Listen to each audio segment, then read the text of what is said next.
Well, good morning, good afternoon, good evening, whoever you are, wherever you are, whenever it is for you. For me, it is just past midnight on Tuesday, February 4th, which makes oh, this would have been my father's 92nd birthday, where he's still living. I just realized that today would have been Dad's 92nd birthday. So happy birthday, Dad. But that makes this the news for Monday, February 3rd, 2025, day 1076 of Vladimir Putin's war of aggression against the people of Ukraine. How do you do? I'm Peter Alexievich, and this is the Live at 5 from Kyiv, coming to you from this major European capital currently under siege. Hey, Sweden, I see the peeps are coming in. Hey, Bobby. Hey, Nightshade. Hey, Eli. Robert Chapman, how do you do? It is certainly nice to see everybody. And if anybody sees our buddy Arn, Arn is the sponsor of tonight's live. Everybody give Arn a big thanks.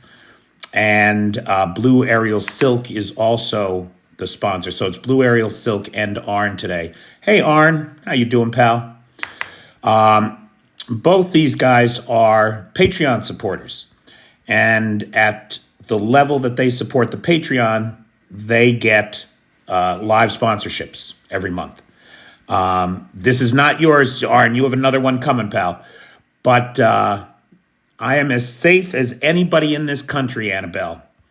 But thank you. Hey, Chris Carter. Speaking of supporters of this channel, how do you do, Chris? Hey, Nicola Jones. So, guys, look, it was a very busy weekend. We have an awful lot to cover here. And I apologize for running late. It's a Monday. Hey, Daniela. So, hey, G2. So let's get started with today's overnight drone attack. The Russians sent 71 drones at Ukraine. Ukraine intercepted 63 of them. That's nearly an 89% interception rate. So doing good with the drones. But it was a tough weekend, God knows, for the people of Ukraine. Friday night, we saw a large-scale missile and drone attack against the country. The radio engineering troops of the Ukrainian armed forces tracked 165 incoming enemy attack drones and missiles. 123 drones altogether. Of the 123, 117 were taken out, 95% interception rate. Hey, Nicola. Hey, Peter. Now, of the missiles that came in, the Ukrainian armed forces did not give us a count of what they shot down. And given the amount of damage that was caused, it's probably not a good number. So we don't know what percentage of these missiles were shot down. We do know the effects of some of the hits. So we saw 14 Iskanders, 8 101s, 10 39s. These are the X-39 69s. 2 X.31P, those are the guided missiles. They were sent from the Black Sea.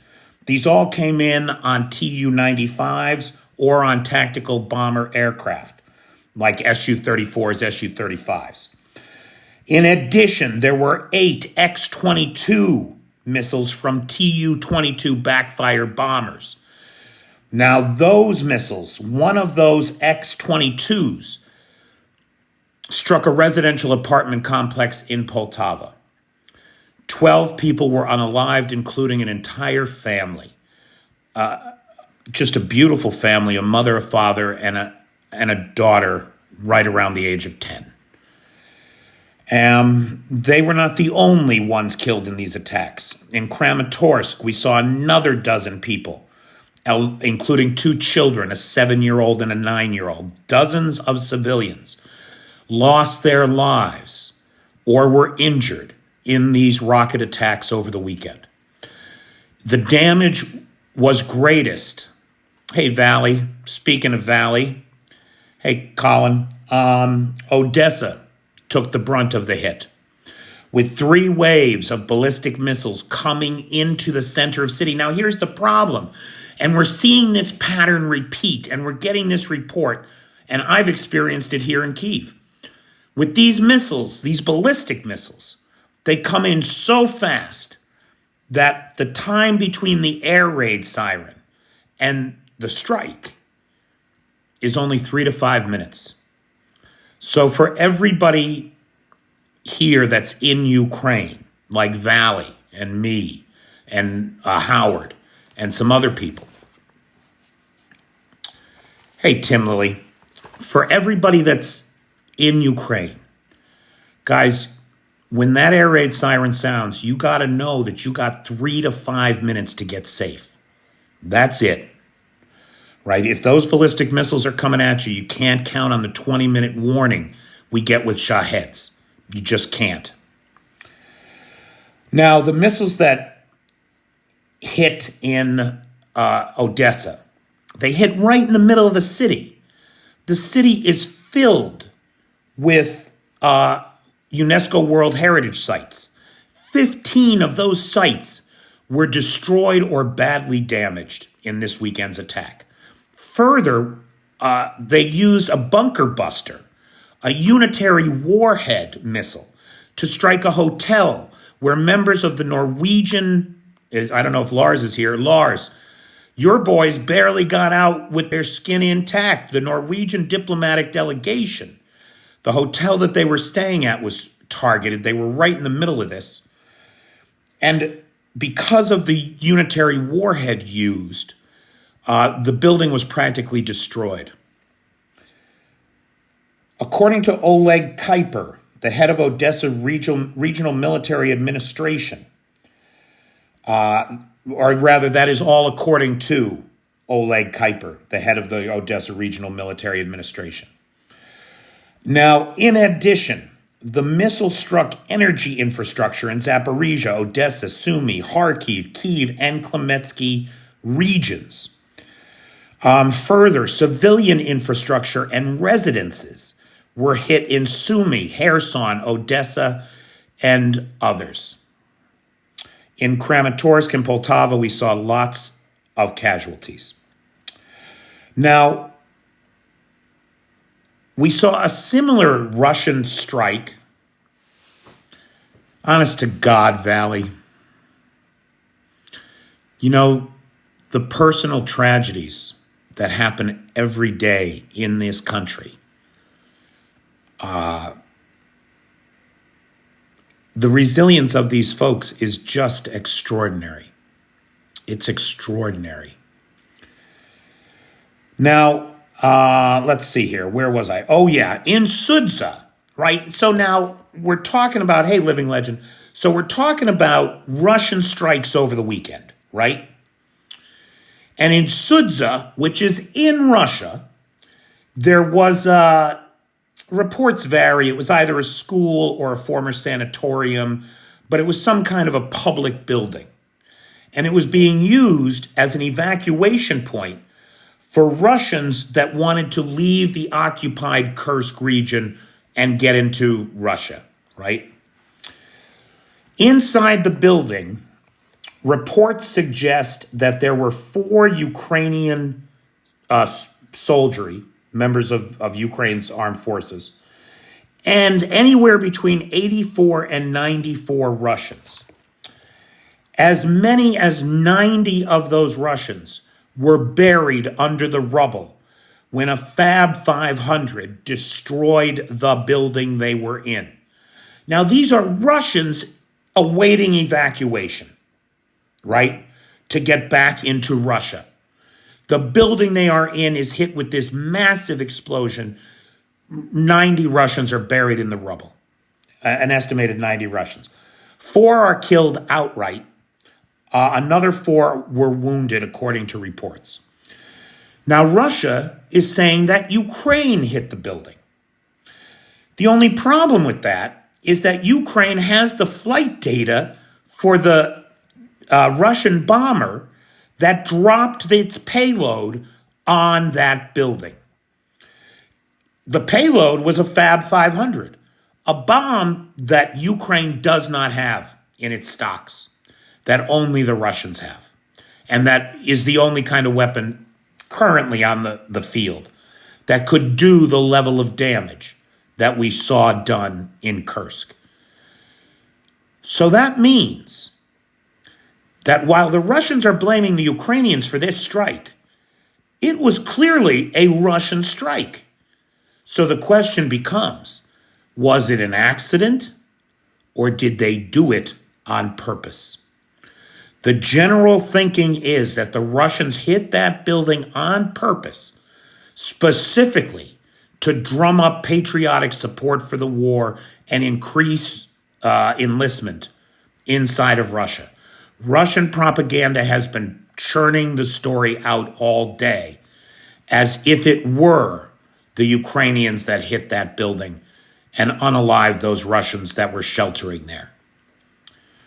So, Russian propaganda at its finest, at its absolute finest. Now, when this story first broke, I assumed that it was the GUR behind it, the Ukrainian Military Intelligence Directorate, right? But that may not be. So what happened early this morning in Moscow, Armen Sarkisian was assassinated. This guy is an ethnic Armenian, but a Ukrainian, really, from Donetsk. He formed an ethnic Armenian Donetsk People's Republic battalion to fight the Ukrainians back at the start of the war in 2014. He's been on the wanted list for war crimes since 2014.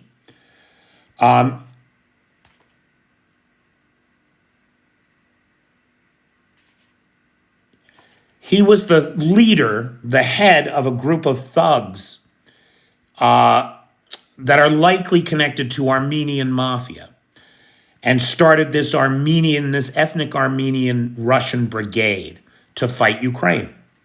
He has been living in Moscow, and today an IED went off in his building, unaliving only him. Now, that kind of precision strike with no collateral damage, nobody else was hurt. To me, it sounded like a military intelligence directorate of Ukraine assassination.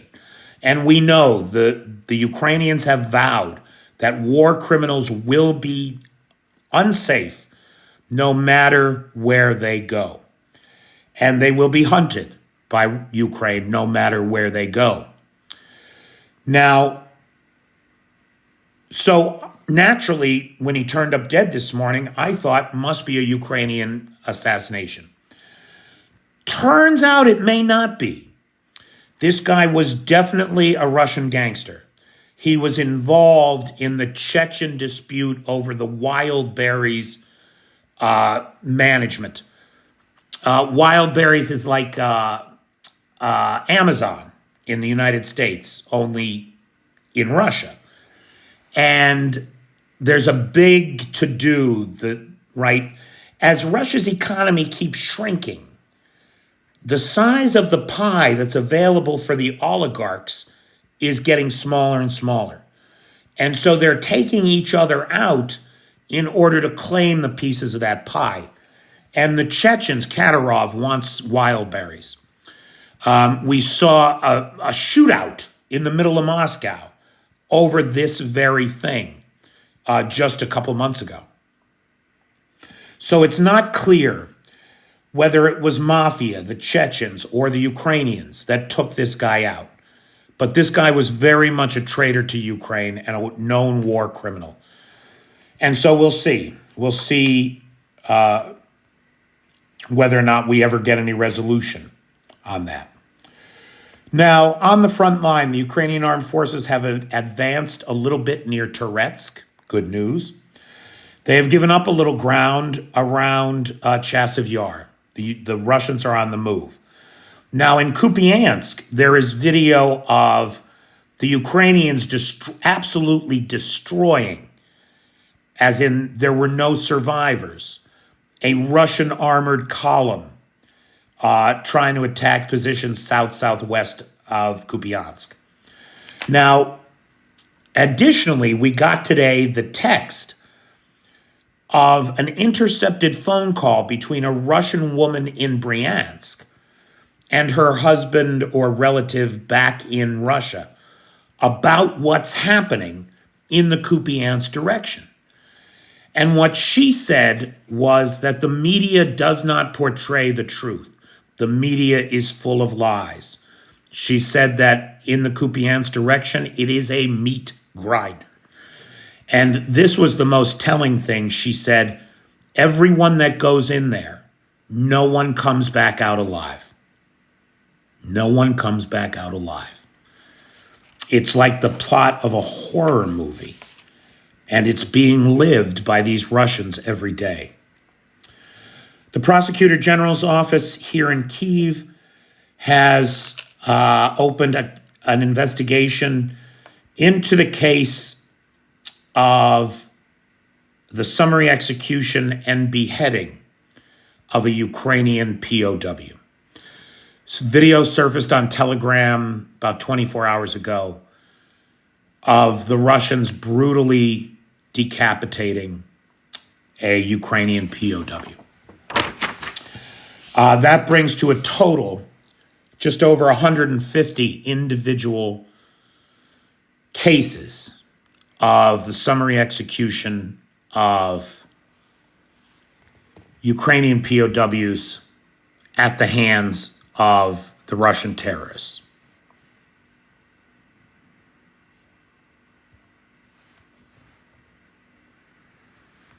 Okay. Oh, yeah. I mean, anyway. Now, look, for their part, yes, it was a tough weekend. Yes, it was hard. There was lots of personal tragedy this weekend. But make no mistake, the Ukrainians are not sitting on their asses. We saw 3 air defense systems, including a Buk M3 and a Strela. Now, that's tens of millions of dollars worth of air defense gone this weekend. Thing of beauty. Hey, Jeff. Hey, Mike. Now, not only that, we saw the Ukrainians strike again the Lukoil facility in Volgograd. Now, that facility processes 7% of Ukraine's diesel. And you know what the target seems to have been? The hydro treatment unit. Just like we saw at the Ryazan factory, the Ryazan refinery. The hydro treatment unit. Why the hydro treatment unit? Without the hydro treatment unit, you can't make diesel and you can't make aviation fuel. This plant produces 7% of Russia's diesel. Ryazan produces 5% of Russia's diesel. That means that between the two, 12% of Russia's diesel is not getting made. That's going to be a problem. That's going to be a problem. Now, the Volgograd refinery was hit on Friday. Then it was double tapped last night, and it is still burning. It is still burning, like the column of fire that the Israelites followed in the desert for 40 years every night. It is lighting up the skies of Mordor. No doubt about it. Now, in addition to the Lukoil facility, which is such a crucial facility to hit, they also hit the Astrakhan gas facility, which connects to the Baltic 2 pipeline system, which feeds natural gas for export up to Ust-Luga. Now look, last week, the Ukrainians hit the oil pipeline to Ust-Luga. Now they've hit the natural gas line to Ust-Luga. That means that the millions of gallons and billions of cubic metric feet of gas and oil that go out of the country through Ust-Luga have no fucking where to go. That's a problem. That's a problem. What they're going to do about it, I don't know. It is said that the Astrakhan gas condensate processing complex, which is responsible for processing 12 billion cubic meters of gas a year, is on fire. And that's going to be a problem. In Kazakhstan has broken the Russian grip on oil exports, which used to all go through an oil pipeline through Russia to Novorossiysk, where it would then get put on Russian ships. And Russia made lots of money exporting that oil for Kazakhstan. Well, as of today, baby, 80% of the crude oil that flowed through Russia is now flowing through Azerbaijan. When we think about the dominoes to watch in this conflict, sure, we think about Armenia, we think about Syria. Azerbaijan and Kazakhstan, though they continue to both be very closely aligned with Moscow, I think that what we're seeing is the emergence of Azerbaijan as a new power center in the Central Caucasus. Think about it. They successfully took on Armenia and Russia to settle the centuries-old dispute of Nagorno-Karabakh. They made Putin apologize for the downing of the Azeri civilian flight. And now they have taken the business of transporting Kazakh oil to the world and made it their own. That all bespeaks, and you can think what you want about Baku as a partner in the world, but you cannot deny their success. You cannot deny that Baku, the capital of Azerbaijan, is a rising center of power, at least in the petrochemical world of the Central Caucasus. Yes, it is. France has announced defense spending increases to 3.8% of GDP, aligning ever more closely with the Trump demands, and signaling a push for European defense independence and security in a potentially post-America world. Trump is actively trying to bankrupt the United States and destroy the very foundations of what has made us an exception in the world. Make no mistake, that's what he's doing, while we all sit here and scream about it. Fascism is never removed peacefully. Trump and his minions and ghouls and goblins should remember that. Hey, Dan Ballard. Now, on this subject, we heard some very disturbing things from Trump this weekend. Trump says that U.S. negotiations with Russia are well underway and that great progress has been made. Really? Because nobody's fucking talking to Kyiv. This is just these oligarchs carving up the world between themselves, Trump and Putin. He also expressed an interest in Ukraine's rare earth minerals. Now, where do you think he got that? Who could possibly have whispered in Trump's ear, hey, you know, the Ukrainians have one of the largest lithium deposits in the world. Yeah, we ought to have that for ourselves. And the transactional nature of these amoral jerk-offs, Putin and Trump, means that Trump could easily sell out Ukraine for the rights to that lithium deposit. Yes, all for his buddy Elon Musk, who managed to get him elected by bribing voters in swing states with his $1 million a day lottery bullshit, for which he should be in jail for election interference. Anyway, on this subject of the great progress in negotiations that the Trump White House has made without the bothersome headache of including Ukraine, I am very concerned by talk that's happening. Peskov today said that that elections must occur in Ukraine because the current administration is illegitimate. Now, hearing that from Peskov, you understand, right? You can get that. However, this Russian talking point that Zelensky and the current Kyiv regime must be eliminated, that they are illegitimate, is, for me, quite a hoot, coming from a guy who's clung to power for 25 years and imprisoned, disappeared, dispatched, or detained every political rival that has come along, right? That's who Putin is. And yet he is saying Zelensky needs elections to be legitimate. Okay. That push for elections is being echoed by the Trump administration.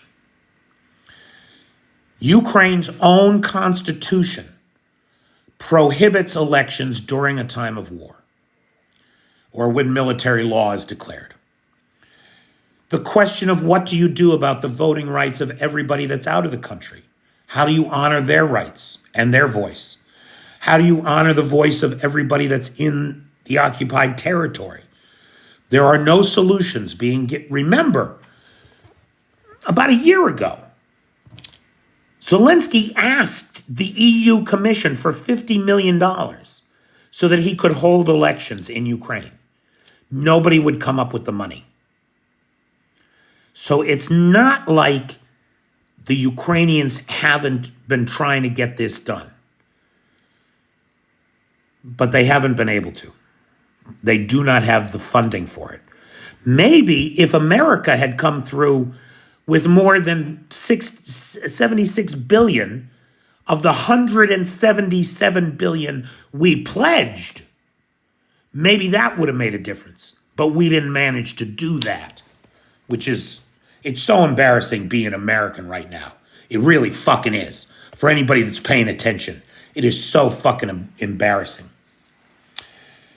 Now, hearing Trump say these things is very, hearing Peskov say them, you expect it. Hearing Trump say them, you could have seen it coming. But I'll tell you, what I did not see coming was this afternoon, I sat down with a member of the Ukrainian Armed Forces. We had some coffee, and he said the same fucking thing to me. I heard this Russian talking point repeated to me today by a member of the Ukrainian Armed Forces.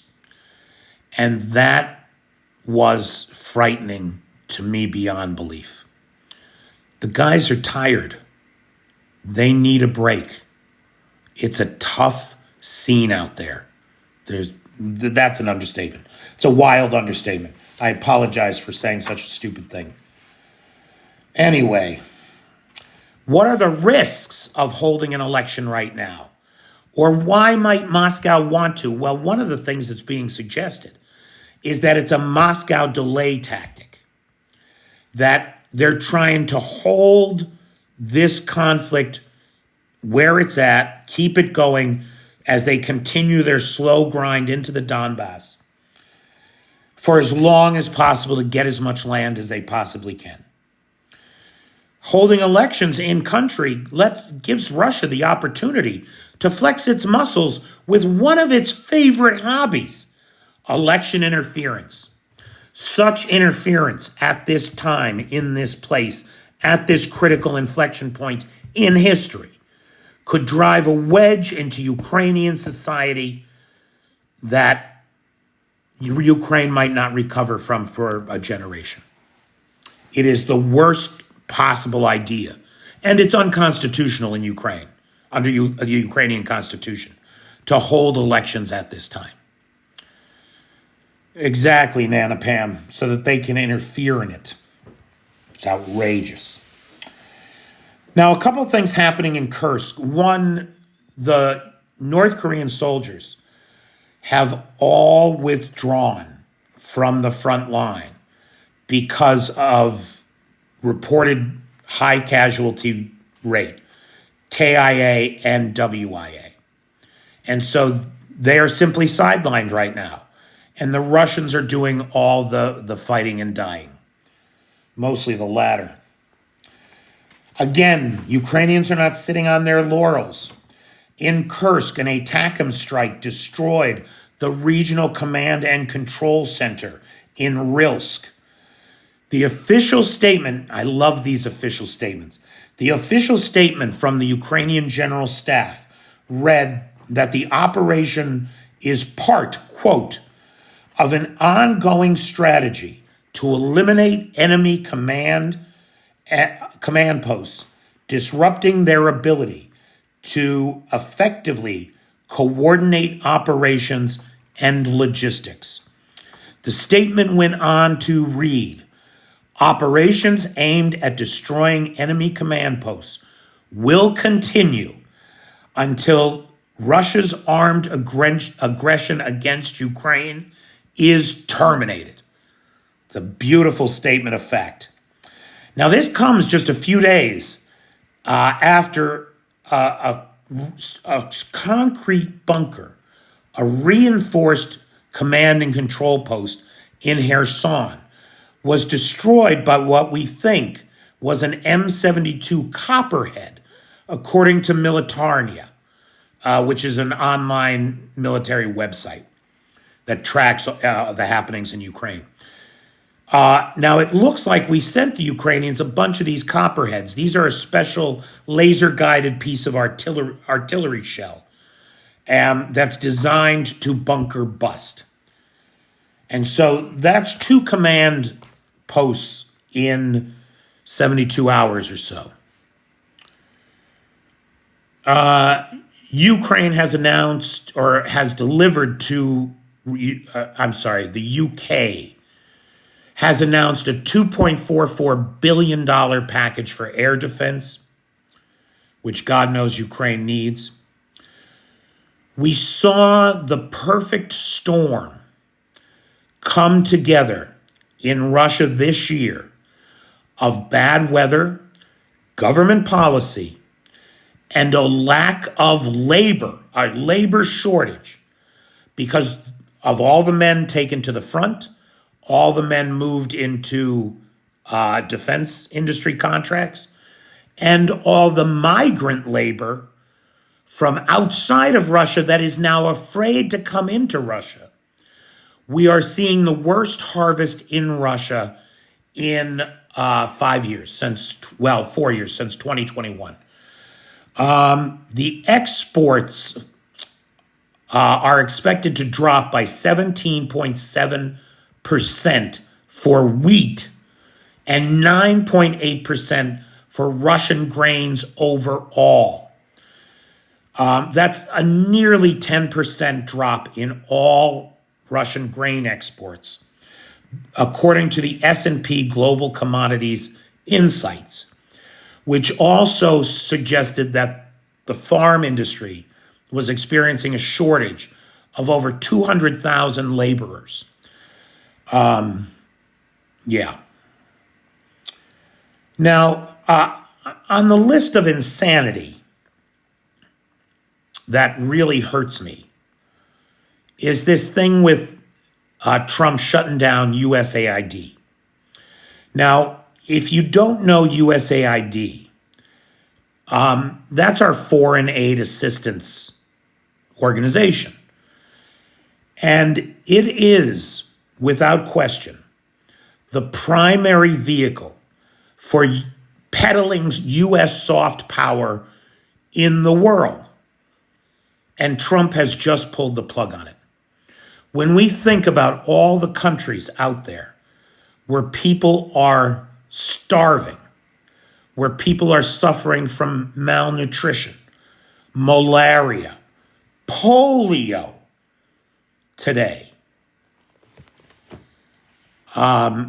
Taking out USAID is one of the worst ideas that anybody could ever have. We are giving up our place in the world, our leadership position. All those countries that depend on us, we just let down.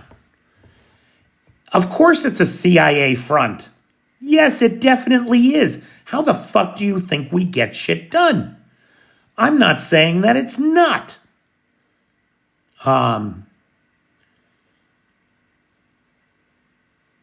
Well, precious hair, that is the problem. Is who do you get to enforce it? When it's the guy who's supposed to be in charge of enforcing the laws that's breaking them.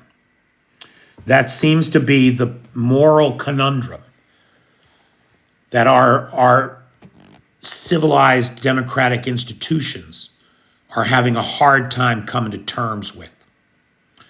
And we're going to have to come to terms with it.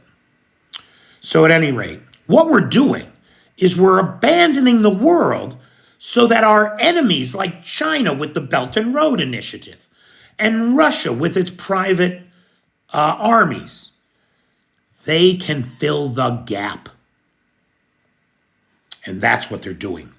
Make no mistake. It's a huge, huge mistake. And it's probably not legal. That's the other thing. Right? Now, Mike Barry says, I feel sorry for all the plane incidents that are happening in America at a moment. Dude, don't feel sorry about it. Place the blame firmly where it belongs. Right? Place the blame on the fact that the air traffic controller that's supposed to be handling helicopter traffic over DC exclusively is doing two jobs right now because Trump fired his counterpart. That's a real thing. Look at the critical appointments to the National Transportation Safety Bureau that Trump eliminated, fired them all. Look at the Coast Guard air traffic controllers that Trump fired. Look, this is not a coincidence. This is not a coincidence. He gutted the NTSB. He gutted the Coast Guard Aviation. He gutted the FAA. It is not an accident, and more people are going to die. If these cuts are not reversed, more planes are going to fall on major American cities, just like the one that came down in Northwest Philadelphia. Completely eliminating, he thinks that the government is a business and that it should be run like a business to make money and spend as little as possible. That is not the function of government. That is not what government is. And to treat it that way is an abnegation of duty. It's naivete. It's Dunning-Kruger writ large. Writ large. It is a coup. Congress hasn't done a goddamn thing, and it is disgusting. Well, they think the plane crashes are all because we hired too many black folks. That's the problem. You got to be kidding me. These fucking people. Oh, listen, I don't know if Big D is here or not. Some of you might have seen on Friday, I promised Big D tonight I would do an examination of the parallels between the fall of the USSR and the current economic situation and geopolitical situation in Russia.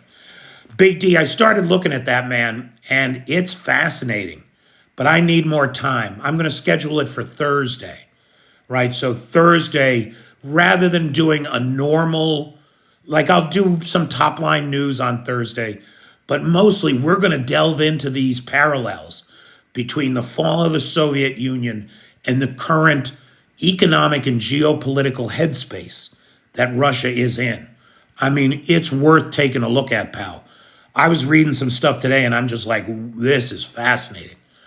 So Thursday is when we're going to do that. And of course, it'll be recorded and posted on YouTube and to the Peter's Peeps group. All right, now, final thoughts here. Over the weekend, President Zelensky, in addresses and on his Telegram channel, reported that Russia sent 400 airstrikes against Ukraine last week alone. 1,400 airstrikes against Ukraine last week alone. 50 missiles, 600 drones, 760 glide bombs. Glide bomb attacks had been down. They appear to be rising again. He said, quote, every day Russia attacks Ukraine with missiles, drones, and aerial bombs. Quote, Russia will not stop on its own. The world must force it to end this brutal and unprovoked aggression. And I couldn't agree more. After Trump commented that Russian and American officials were already in talks about peace in Ukraine, Zelensky said that any talks that leave Ukraine out would be, quote, dangerous. Again, agreed. Not only dangerous, but irresponsible, negligent, thoughtless, driven by unenlightened short-term self-interest. Foolish. He went on to push his allies for stronger sanctions against Russia and for a strict enforcement regime, saying, we have to be absolutely honest with Russian terrorism. In every Shahed drone, in every Russian missile, are components manufactured in other countries. Quote, Russia wouldn't be as strong without foreign complicity. Agreed. Finally, in Bavaria, when I did the recording, guys, I apologize. This is a correction. I stated that the chalet was in Switzerland. It is not. It is in the Alpine mountains of Bavaria. There's a Russian oligarch mansion. It's on the market for $25 million to pay off the guy's debts. It's been seized, and it's being sold to pay his unpaid bills. A Russian billionaire who cannot pay his bills and has lost his vacation chalet in Bavaria. How about that?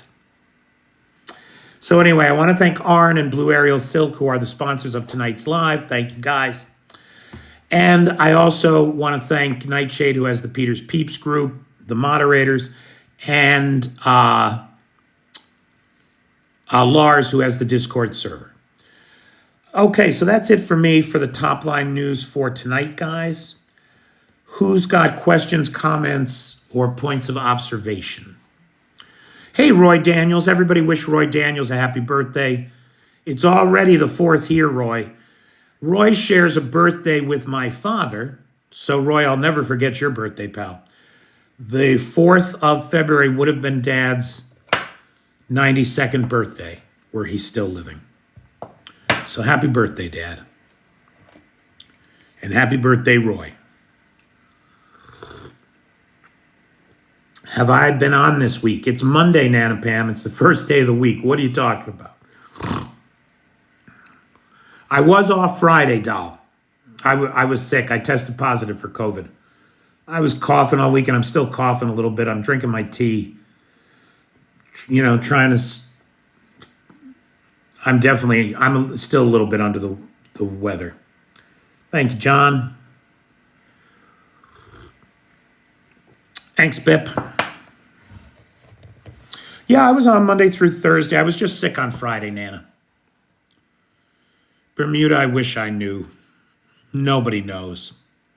Now, the economists are all saying, pretty much in unison, that if things don't change significantly for Russia, they're going to be broke by August. They're just not going to have the money to prosecute this war. Now, if that's true, and if we can keep the status quo till then, Ukraine could very well bankrupt Russia over this. Bermuda says, I think it has at least 6 months more. The economists are saying 6 to 8 months. Trump's 100-day peace plan is a joke. I've seen the conditions. The conditions for it mean that Ukraine will not accept it and neither will Russia. It's unworkable. It's untenable for both sides. What kind of dogs you got, Arn? I like dogs. It would be, David. It would be nice. Why doesn't Ukraine just blow the hell out of the country? You mean Russia, a country that's 9,000 miles wide, encompasses 11 time zones.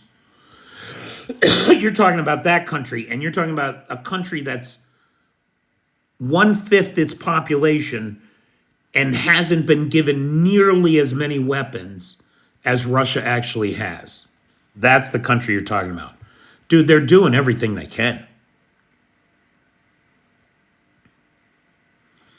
Well, Nana Pam, that shouldn't be. I mean, I post every single day. If you look at my page, you'll see a whole river of posts that are just waiting for your eyeballs on them. Guys, I'll tell you, I'm very disappointed about my Year of the Snake post. I thought the Year of the Snake post was awesome, like the kind of thing that would really take off on TikTok, and it's got no attention at all. The oligarch losing his mansion in Bavaria has like, I don't know now, 12,000 views or something. And the Year of the Snake thing has like 800. I don't get it. I do not get it.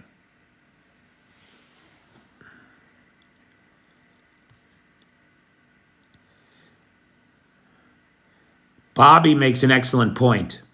Bobby says, if Ukraine keeps hitting those refineries, Russia might not make it 6 months. You are not wrong.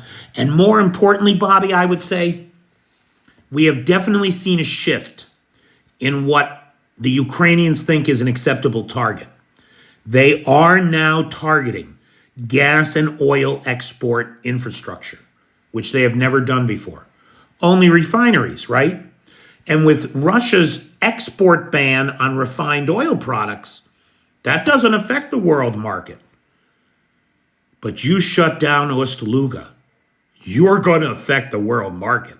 Yes, you are. So that seems to be a change since Trump came in. Well, thank you, Precious Hair. Sure do appreciate it. None of the weapons that we have given to the Ukrainians can reach Moscow. So ATACMS don't go that far. Storm Shadows don't go that far. It's not a thing, Michael. They've got to build missiles that will go that far. Now, the good news is Ukraine needs $400 million for its missile program, is what it's asking the world for. And the UK just came up with 95 million of it. So if anybody has an extra $305 million around that they can invest in Ukrainian missile programs, please contact Volodymyr Zelensky in Kyiv. Precious Hair liked the snake post. Jamaica man, maximum respect.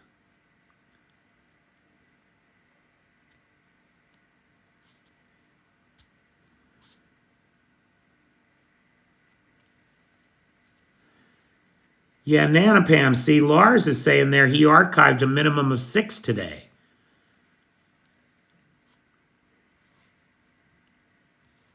So, I mean, I post every day. You just got to check the page. Now, I do not feel like I've been shadow banned recently. I feel like I'm out in live again because my videos are back to getting the kind of views they did before the ban. Hey, Julian. Jeff, I think they're going to break Russia if they can just hold on. But increasingly from Ukrainians, I am hearing the Russian talking points disguised as Ukrainian interests. I really am. I'm hearing it from people I would never have thought I would hear such obvious bullshit from. What about power stations? Civilian power stations, hitting them is a war crime. So far, Ukraine is avoiding that.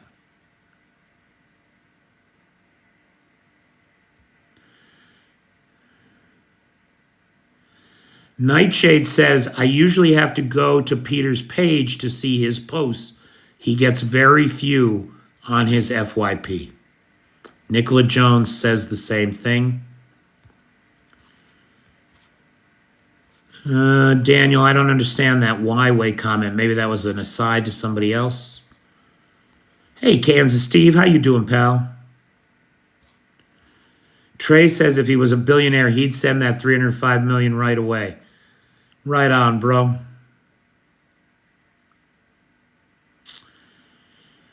Well, TikTok is not interested in us, Nanopam, right? They don't want anything that causes real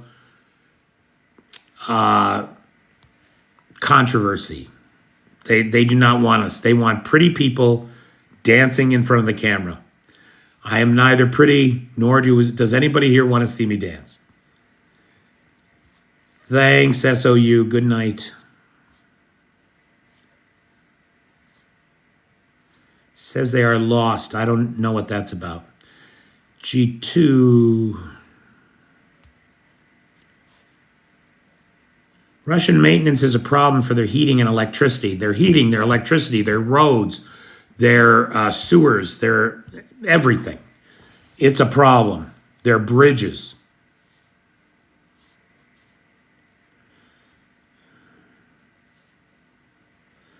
Europe needs to prepare itself to defend on their own. USA is unreliable. You are not kidding. Yeah, you'll never get it out of your head now, Michael. Hey, Weibo. No, you don't, Bip. No, you don't.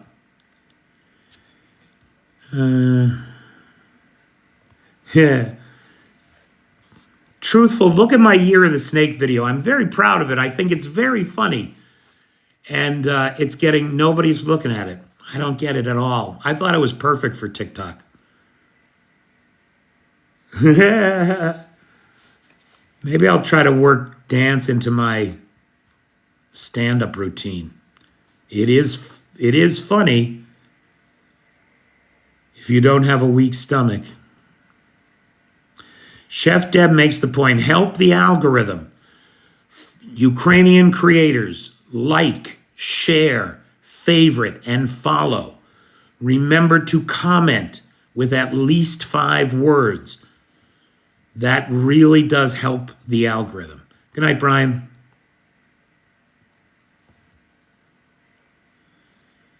Yeah, Elon's all over the place. Yeah, Roy.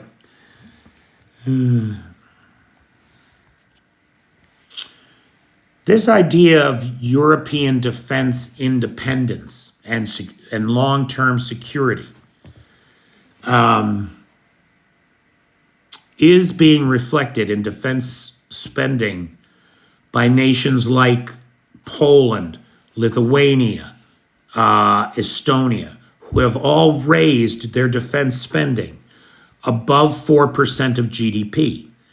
And then today we saw France announce a rise to 3.8% of GDP.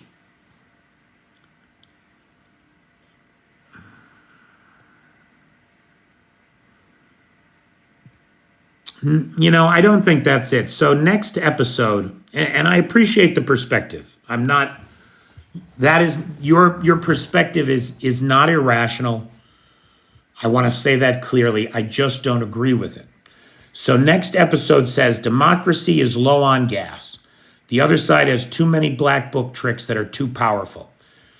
Yeah, the guy's not wrong, right? It's a fight we're in. And the other side does not play fair. It is just that simple. Here's the thing that nobody ever says. We are living in a world that nobody has ever lived in before. Therefore, we need to be agile in thinking about our institutions, our systems, how we enforce laws, how we draft laws, who gets to execute those laws. And how do they get executed? For the betterment of all, right? Like the internet, for example. The American people paid for that.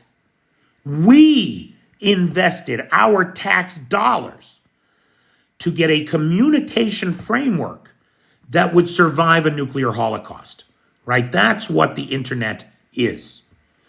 It's ours. It belongs to the American people. Somebody like Bezos comes along, invents Amazon. Somebody like Musk comes along and buys Twitter, an innovative communication platform. Those people deserve to make money. I'm not saying that they don't. They deserve to make money. However, not at everybody else's expense. We invented that technology. We paid for it. It belongs to us. So yes, while Jeff Bezos should be able to make a fortune for his work, he should not be able to terrorize his workers without letting them use the toilet, treating them like something less than human. Furthermore, he should not be able to keep most of the money that he made because he put Main Street America out of business.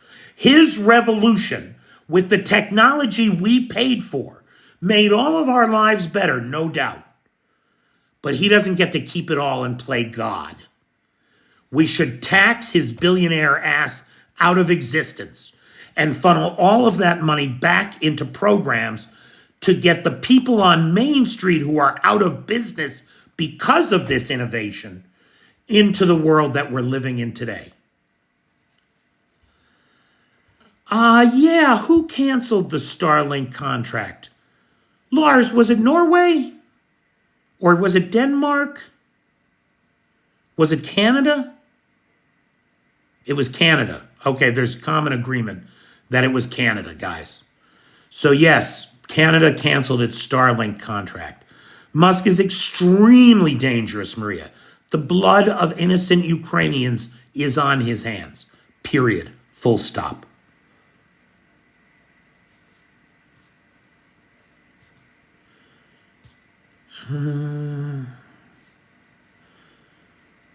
What do I say about a parliamentary system for the U.S.? Bip, I don't know enough about parliamentary systems versus our congressional system to say that I would prefer one over the other. What I would like to see in the United States is a break on the two-party system. You know, John Adams warned us about a two-party system. It was one of his greatest fears, him and Thomas Jefferson. They were deeply, deeply concerned that it's like religion. If you have one religion, you have a theocracy. If you have two religions, you have internecine warfare forever. But if you have three religions, you have a multicultural society. And so I'd like to see us move to a multi-party system because neither party does a particularly good job of representing the interests of the American people. So, Bip, I don't have a system architected to replace the one that we have. I don't know that it needs to be replaced. It could use some fucking overhaul, though. See, Bobby, that's the real problem with the Republicans, is that the Republicans in Congress should be just as offended by Trump breaking the law as the rest of us are. But they are all riding his coattails, and I am so disgusted. You know, it's funny, I probably wouldn't be in Ukraine if it were not for John Fetterman, the junior senator from Pennsylvania, because the inciting incident that brought me to Ukraine happened while I was living in Erie. And I was living in Erie because I went there to go to work volunteering for the John Fetterman campaign. Erie's very important swing county in Pennsylvania. Critical to win it. And now the guy has completely turned into everything he's not supposed to be. Very disturbing. Greed is great. Yes, it is.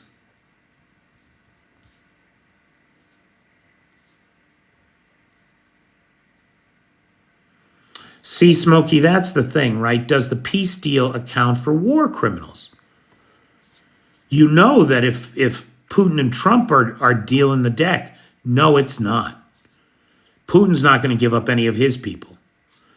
What we would need is a coup inside of Russia, and the new oligarchs be willing to turn Putin over to The Hague, which is not going to happen.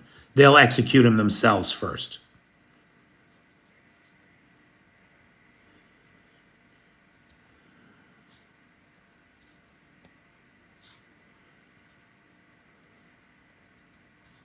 Good. I'm glad Canada canceled Starlink. I wish the Ukrainians could afford to.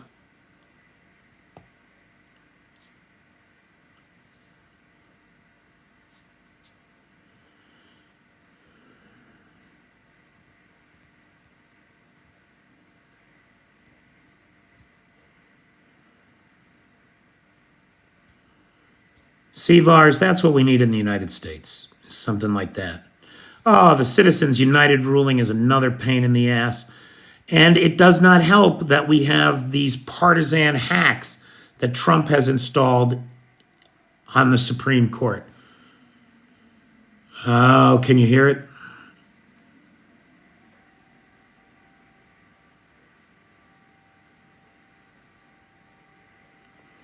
So, okay, guys, it was a very busy weekend. It's already after 1 o'clock in the morning here. And the air raid sirens are sounding.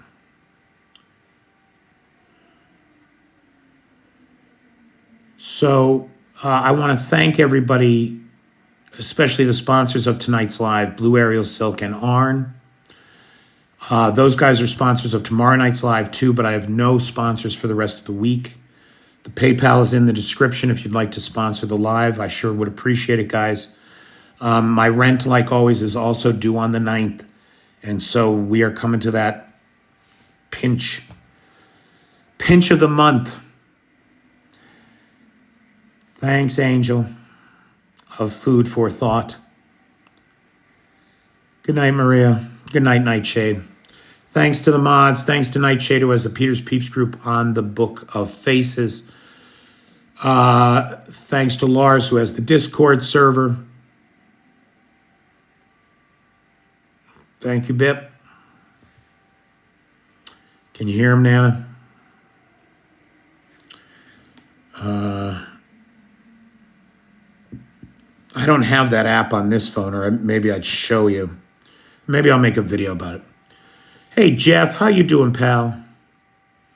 Mere 420. Do you know anybody that can hook me up in Ukraine? Because I'm not having any luck with that in Ukraine, Mir. Good night, Jeff. Good night, Sarah. Good night, everybody. Make it a great day. Take care. Good night, Jeff. Good night, Sarah. Good night, everybody. Make it a great day.